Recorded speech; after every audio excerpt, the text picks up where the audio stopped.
Всем привет, друзья, с вами снова Терминатор, и вы снова на канале The Game Reviews.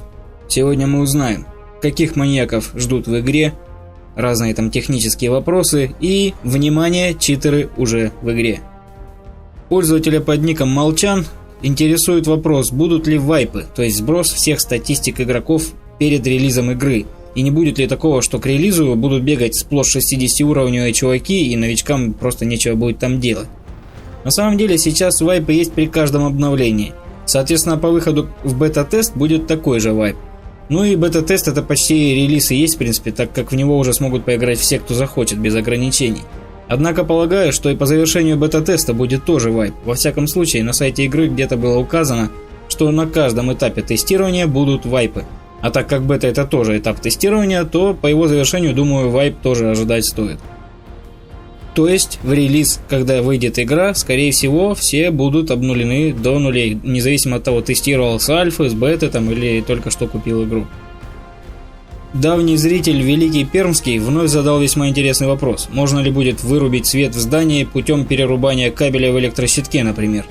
Ну, я могу сразу сказать, что если такое и будет, то скорее всего в каком-то квесте разве что, так как вырубание таким образом радикальным, скажем так, света уже придется синхронизировать на всех игроков, что есть на локации, а это уже дополнительная нагрузка, примерно такая же, как, например, свободно бегающая собака по локации, которую все видят одновременно, допустим. Однако, если сделают это хотя бы в квесте, я бы с удовольствием на это посмотрел. Допустим, пошли две противоборствующие ЧВК там за каким-то предметом в здание, ну, им задание, допустим, такое дали. И пока, допустим, юсеки там где-нибудь в здании ковыряются, ищут что-то, вы, будучи медведем с оружием, хопа, кабелечек перерубили и аккуратно к ним по темноте пробираетесь. Хотя, конечно, такой вариант сработает только если на локации день, чтобы персонажи были заведомо без ПНВ. В общем, идея довольно-таки интересная, мне кажется. Если ее сделают в игре, то лично я буду с интересом пробовать эту фишку. Артус Великий просил высказать мое мнение по поводу того, чтобы в игре не было меню игрового, как сейчас мы видим, а было бы некое лобби, где бродили бы персонажи, торговцы, там, ЧВКшники, в общем, эдакий многофункциональный центр а-ля Дом быта. Как это есть, например, в Сталкере, Fallout, там, может еще где-то, я не знаю. Ну, раз было уже спрошено именно мое мнение, то оно скорее отрицательное, чем положительное. И вот почему. Для того, чтобы уместить всех игроков в одном лобби, надо нескончаемое количество ресурсов сервера. Так как если лобби одно на всех, значит в этот момент все игроки должны быть подгружены на один и тот же сервер. А как известно, один сервер это жесткий пинг для тех, кто далеко от него расположен. Плюс это требовало бы постоянной нагрузки на железо компа, которое и так в рейде раскаляется, а тут бы еще и в лобби надо было то же самое терпеть. В общем, я считаю, что нет смысла лишний раз перегружать все и вся ради того, чтобы просто, так сказать, быть в обществе. Но можно было бы сделать некий компромиссный вариант, я тут по-быстрому просто подумал, например, с отображением аватаров персонажей и подписью ников над ними. И, допустим, по нажатию на который ты попадал бы, так сказать, в комнату переговоров с этим игроком, где можно было бы, допустим, обсудить продажу предметов или совместный выход в рейд. В общем, что-то типа того, что сейчас есть с торговцами, только чтобы и к игрокам можно было тоже так зайти и посмотреть, что у него там есть, и не желает ли он что-нибудь продать, допустим, из своего, или ему предложить что-то купить. Но чтобы без прорисовки моделей персонажей и безо всякой ходьбы по комнате, так как все это придется синхронизировать, как и в рейде, и все это должно быть отрисовано видеокартой и там процессором. В общем, это все постоянно даст нагрузку на железо, не даст ему передохнуть даже между рейдами, поэтому, ну, вот такое мнение. Ну и еще недостаток, если бы было одно лобби на всех, это когда вы, допустим, выходите из рейда, вы попадаете в лобби с теми же самыми игроками, с которыми вы выходили в предыдущий рейд. А, допустим, если я вдруг хочу в следующий рейд пойти с другими, у меня бы не было возможности выбрать других игроков, и не было бы шанса попасть с другими игроками в рейд, так как нету никакого выбора, с кем и куда вы идете. То есть все, кто одновременно с вами нажимает, те и попадают вместе с вами в рейд. А мистер Сябр хоть и много возмущается в комментариях, что ему якобы не нравится мое чувство собственной важности, это уж как бы его личные проблемы, что он там не нравится. Но из всех его комментариев, что он когда-либо писал, он единственный, наверное, отдельный написал вот недавно, под предыдущим видео. Он предложил, чтобы раз уж будут дикие некие там какие-то сектанты, то пусть бы были какие-нибудь психопаты-маньяки еще, отдельные персонажи такие, которые там на фоне ужасов войны повернулись и поняли, там, что закона нет, в общем, все им возможно. Он предлагает, чтобы у них можно было забрать какие-то редкие вещи, или, например, окровавленную одежду, маску, там, предложил, чтобы, допустим, торговцы давали контракты на устранение этих персонажей.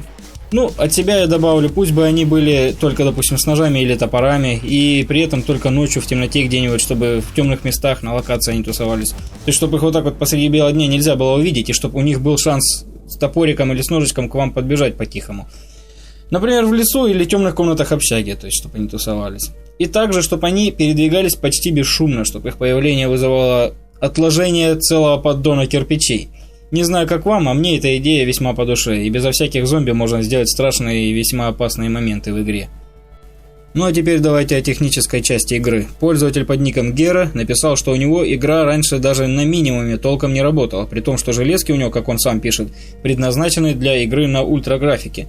Так вот, у него решение оказалось простым. Он просто установил файл подкачки на автоматический режим, то есть автовыбор по умолчанию системы, и игра стала летать под 60 кадров на высоких настройках. Сразу скажу, что, скорее всего, имел место быть малый объем установленного вручную файла подкачки, так как у меня, например, оно было выставлено на 16 гигов, а по умолчанию, если вы просто вручную ставите, оно там обычно 2 гига ставится и все. То есть, если вы вручную не изменяли, то 2 гига это, конечно, очень мало для этой игры. Так вот, и когда я попробовал поставить на авто, думаю, вдруг и у меня там чудо какое-нибудь произойдет. Абсолютно ничего не изменилось, как и ожидалось, но я думаю, просто решил проверить, мало ли. Ни одного кадра в секунду не прибавилось, поэтому сразу говорю, что сработает только если у вас файл подкачки стоит меньше 8 гигов, так как именно столько отъедает игра, когда она запущена. В общем, железо надо все равно хорошее для этой игры, независимо от того, какой у вас файл подкачки, автоматический или вручную выставленный. На моем железе 3040 с редкими просадками там, или подскоками, даже иногда бывает до 55 в самых статичных местах локации и на самых низких настройках графики, естественно. И, кстати, локации снова стали грузиться больше 7 минут после обновления 29 ноября. Бывает и 10, и 15 как-то даже минут грузилось. И это только с PvE режимом, в онлайн там бывает и похуже. А вот у кого игра на SSD, все равно пишут, что у них 55 секунд, там минута-полторы. То есть SSD все-таки для этой игры конкретно рулит. Я когда-нибудь наверняка им все-таки разживусь. Все как-то не хотел его покупать для моей старой вот этой всей системы. Думаю, нафиг оно надо засорять. Но, наверное, придется, потому что раз хотя бы локация во столько раз быстрее грузится при помощи SSD диска, точнее с SSD диска, то имеет смысл, в принципе, его купить. Ну и срочные новости. Чит на игру Escape from Tarkov уже придумали. Например, уже нашли способ обхода блокировки аккаунта, то есть на один и тот же ключ можно будет создать новый аккаунт без покупки нового доступа. Так что если разрабы сейчас меня слышат, займитесь этим вопросом уже сейчас, так как никакой античит не избавит блокированных от этой уязвимости. И читеров будет просто не остановить, они будут постоянно создавать новый аккаунт, не тратя на это деньги. Также есть информация о том, что уже сейчас есть чит, который позволяет носить с собой копии вещей, что есть в инвентаре, то есть в случае смерти ничего не потеряете. А также уже есть чит на высвечивание всего лута, который есть на локации, то есть вы можете заранее видеть, что где лежит.